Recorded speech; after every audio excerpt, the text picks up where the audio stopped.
तर संपूर्ण महाभारतामध्ये भगवंतानी जे जे कृत्य केलं हे कलियुगाला डोळ्यासमोर ठेवून केलं. तुम्हाला कलियुगामध्ये प्रत्येक माणसाला कृष्ण बनावं लागलं तर तुम्हाला देशाचं रक्षण करता येईल, तर तुम्हाला धर्माचं रक्षण करता येईल, तर तुम्हाला परिवाराचं रक्षण करता येईल. तुम्ही जर प्रत्येक ठिकाणी धर्मराजा बनले, प्रत्येक ठिकाणी हरिश्चंद्र बनले तर तुम्हाला देशाचं रक्षण करता येणार. रोहिंगे घुसतायत है ना. आज आपण 70 वर्षात काय पाहत आलं, पाकिस्तानमधून घुसखोरी चालू आहे, इकडून बांगलादेशातून घुसखोरी चालू आहे आणि पश्चिम बंगालमध्ये घुसतायत. बरोबर, घुसण्याकरता त्यांना भारतात सेटल कसं करायचं. प्रत्येक स्टेटचे एजंट आहे. महाराष्ट्राचे एजंट महाराष्ट्रात कसे घुसवायचे शिकवतात, पंजाबचे एजंट पंजाबमध्ये कसे घुसवायचे शिकवतात, गुजरातचे एजंट गुजरातमध्ये कसे शिकवतात. ते म्हणतात गुजरातची भाषा अशी अशी, हे तुम्हाला 5-50 शब्द आले पाहिजे. गुजरातहून धंदा कोणता करायचा तो धंदा करता आला पाहिजे. घुसवायचं काम आम्ही करतो, हे शब्द तुम्ही शिकायचे, मेहनत तुमची केली पाहिजे. अशा पद्धतीने प्रत्येक राज्याच्या एजंटने आणि रोहिंग्यांना भारतामध्ये घुसवत भारताची संख्या कोट्यावधी लोक वाटे, कोट्यावधी. खरं सांगू तुम्हाला, पश्चिम बंगाल जिंकला. खऱ्या अर्थाने ज्या दिवशी पश्चिम बंगालचं इलेक्शन आपण जिंकलो त्या दिवशी खऱ्या अर्थाने स्वातंत्र्य प्राप्त झालं, हे मी मान्य करतो. सगळ्या प्रकारची घुसखोरी तिकडून होत होती मोठ्या प्रमाणात, आणि ती घुसखोरी थांबली. त्या ठिकाणी तुम्ही धर्मराजा बनवू नका. काय म्हणतात ते आले, ते भले ते 10 कोटी आता कुठे जातील ते, अरे कुठे जातील, तुम्हाला काय करायचं ते 10 कोटी आहेत. पहिला तुम्हाला प्रश्न पडलाय, तुमच्या मुलाबाळांचा प्रश्न, हा विचार करा पहिले. सगळ्या ठिकाणी धर्मराजा बनवू नका. धर्मराजा शेवटपर्यंत दुर्योधन म्हणतच नव्हतं. काय म्हणतात, सुयोधना.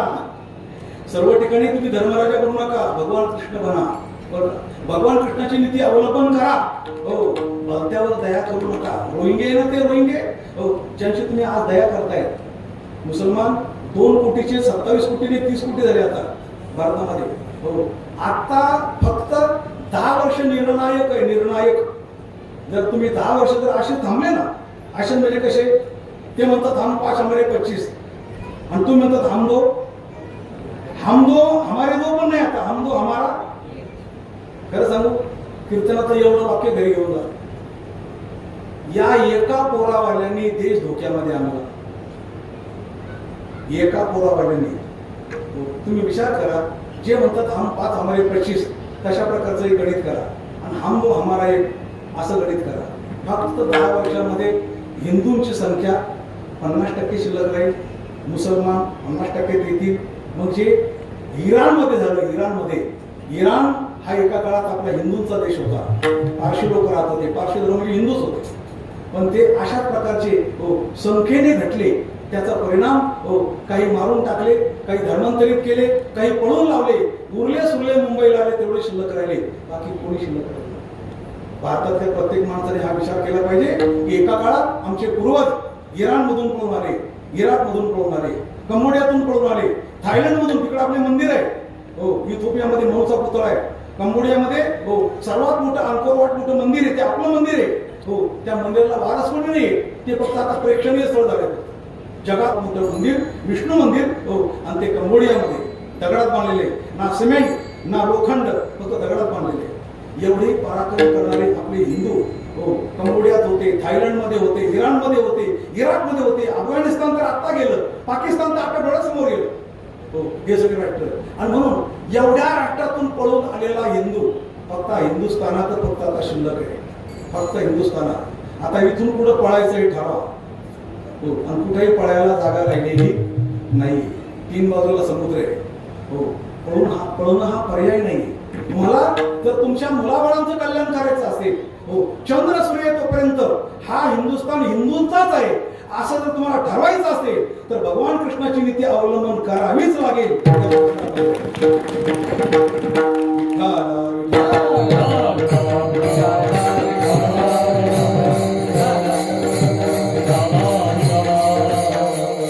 काल बांद्र्याजवळ मुंबईला 1-2 एकर जागा खाली केली. सगळे रोहिंगे होते, सगळे बांगलादेशी होते, पटापट बाहेर काढले. त्याच्यावर शस्त्र चालवले, त्यांना लाठीमार केला, झोपड्या तोडल्या, पण रजा चालवल्या. आता काही दयावर येते पण म्हणाला की गरीबावर अन्याय केला. आता तुम्ही गरीबावर अन्याय केला तर म्हणत राहिले तर हिंदुस्थान तुमचा हिंदू राहणार, हा हिंदुस्थानच राहणार नाही. तेव्हा भगवान म्हणतात अर्जुना, मी सांगतो ते तुला करावंच लागणार आहे. धर्मराजा, मी सांगतो ते तुला करावं लागेल. आणि याप्रमाणे पांडवांनी केलं. पांडवांनी असं केल्यानंतर काही काळ पांडवांना कोणी नावही ठेवलं, कारण तिथे कुठे त्यांनी 36 वर्ष राज्य केलं. पण पांडवांना ज्यांनी नाव ठेवलं त्या जन्मेंजयाला अंगावर कोण फुटलं हे पण माहिती आहे.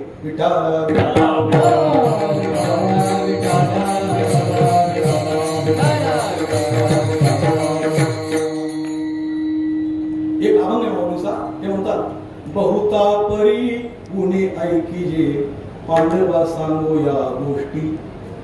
पाचापासून जन्मले 5 जन एका पत्नीच्या पोटी. गोत्रवध करुणी राज्य करीता ती विश्वासी वंद्य शेवटी. जन्मेंजया ऐसे बोलिला सत्य तो पापिया झाला पुष्टी राया. आवडे ते करीसी देवा कवन करी तुझा देवा रे. आज जन्मेंजय दोनदा आपल्या कीर्तनामध्ये जन्मेंजय ऐसे बोलला सत्य. जन्मेंजय बोलले खरंय. काय खरंय? 5 जन्मले खरंय.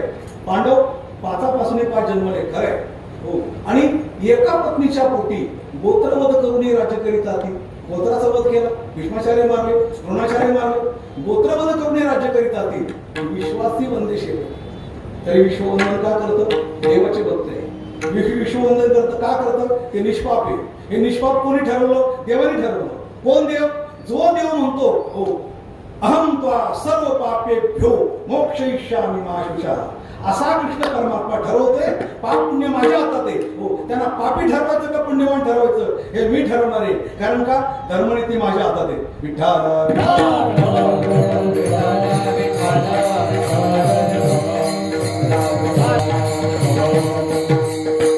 हा ठाम पुरावा तुकाराम महाराजांकडे होता की देवा आता मला खात्री आहे पाप पुण्य तू ठरवतो. पाप पुण्य तू ठरवतो म्हणून मला सोडवणार तूच आहे. आमच्याकडून काय पाप झालं, काय पुण्य झालं हो, पण याच्यातून मला सोडव हो, कारण तू सोडवणारा एकमेव दाता. हे अभंगाच्या दुसरे माझं सोडवी दाता.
तुकाराम महाराजांनी भगवंताकडे अशी मागणी केलेली आहे.